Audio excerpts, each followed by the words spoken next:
But you have been in 2 films where you don't speak and you have incredibly strong presence. So in terms of making this film, you obviously speak Japanese throughout it and you don't speak Japanese. So I wonder what it was like to work across languages and across cultures to make a film that is very Japanese but also wholly universal in terms of acting and directing, working across languages and cultures. Yeah. I guess English was your main language, but on set, I'm not sure. For the preparation of the shooting, I speak English, but for the shooting, I need to speak French. So we changed the interpreter because I need to be more precise. And it was not a big deal, you know, really, because I trust him, and then I trust AV, actress, and then also camera, Mark, and then camera photography, and then also I can feel what he want to do, you know what I mean? So. And then also I have imagination for the film, for what he wants to do. You know what I mean? So. And did you rehearse together for very much time before shooting? What would you say about this? No. Rehearsals, no. Comparing to, no. We just read the script, and I wanted to know if all the lines are, you know, the actors, they can pronounce it, and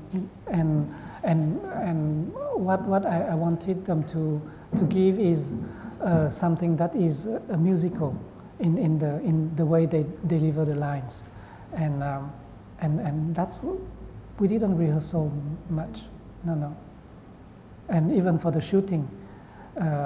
We try to know what we are trying to do on the set, and then we set up the camera, everything, the light, and we never rehearsal. We just shoot the first, you know, rehearsal, and then work on it, you know, on the. I always say that I need the actors to propose something, and I can work on their proposition. I don't want to direct them too much. And sometimes for some scenes that are really, really difficult scenes, that you can only do it with very good actors, I think that I was not the director of the scene. They are the director of the scene. Because how can I direct them for the, you know, the rhythm and everything? How can I say, you know, just after this line you have to stop a little bit, and then, you know, they would do it themselves, you know, and I just enjoy seeing everything is going well. So that's why we need their auditioning, yeah. You know, because nobody knows which actress is good for the role, you know. So that's why that an audition can change. Yeah, and then my mom all the time said, "Don't never give up." To get the role, so that's why. So yeah, as the winner of the King's Speech said, always listen to your mother.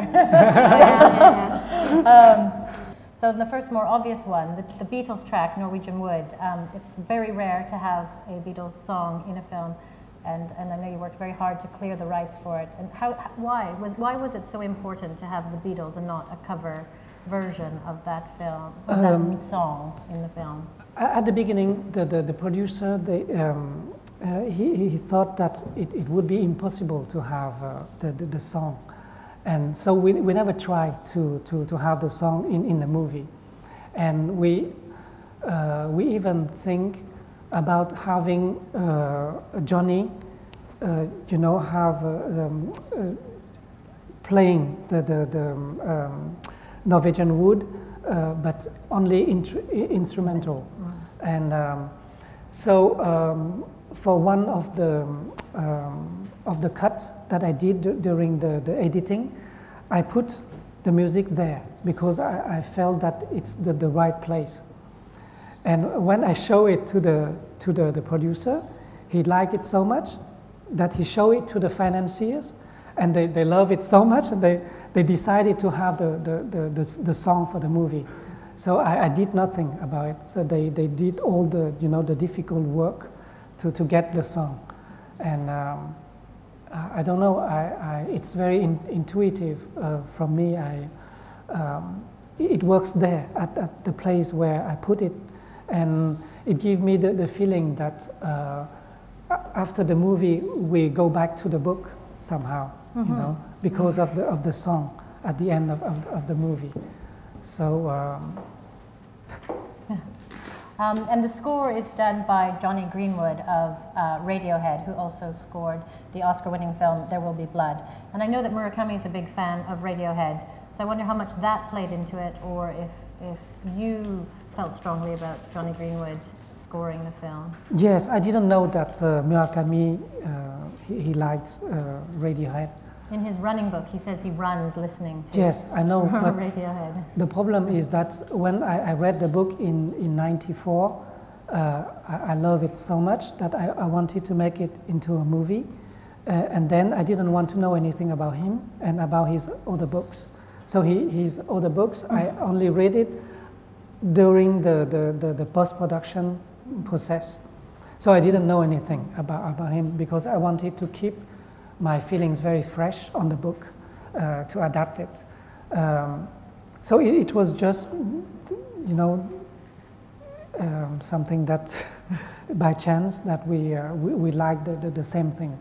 And when I saw There Will Be Blood, I was really moved by the music because it sounds different from other movies. From other film score.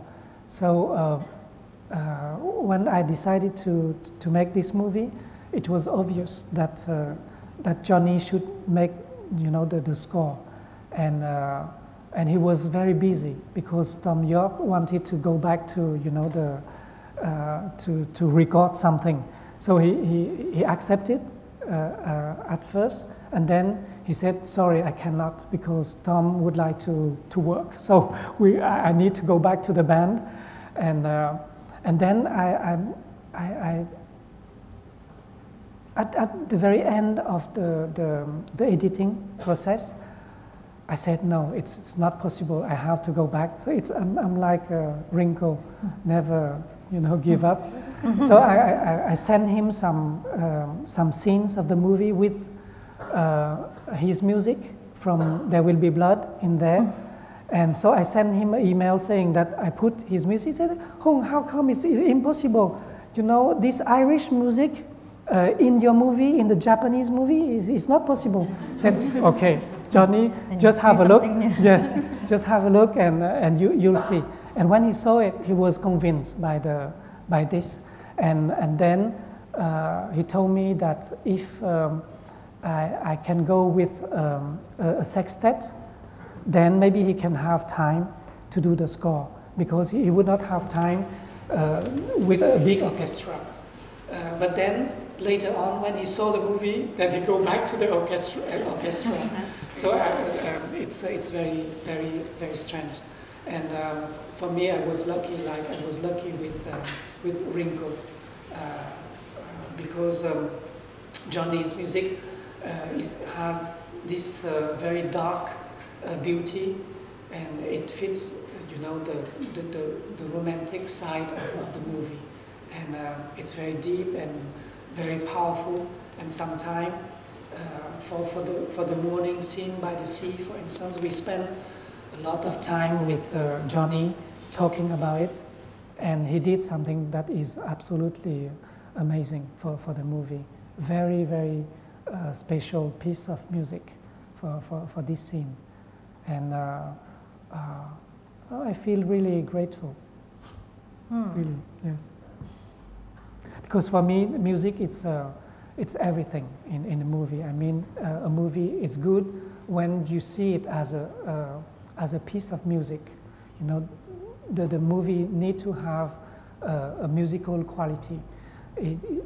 Some good movies, they don't have this quality, and so they will never be very close to me. I mean, I will never like it as much as I would like to like it, because they don't have this feeling of music, you know, as a body of music, the movie as a body of music.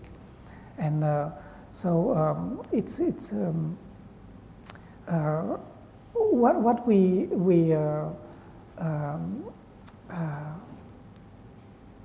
what we said with Johnny is that I told him how I like to use music in movies. I don't like to use music to create emotions or to enhance it.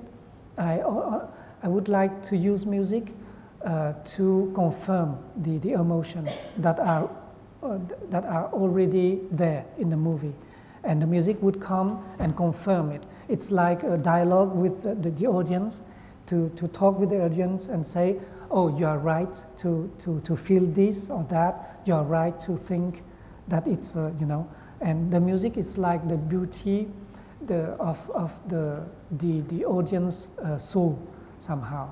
And I really like to use music that way, and not to push the emotion. Did he read the book, or was he? Yes, yes, he knows the book, yes, and he loved the book, yes. I would like to tell you something very beautiful about Ringo. What? Yes, one night after the shooting, I think it was in during the editing process. We went out for dinner with the crew. We were around 20, and we talk and we drink a lot. And Ringo was a little bit drunk, and then she come close to me, and she told me something that is really beautiful. And she she asked me, she said, Hung, how come that when I cry in life, it's not as real as when I cry for a scene, you know? And it was really beautiful. And when I gave her my answer, she starts to cry.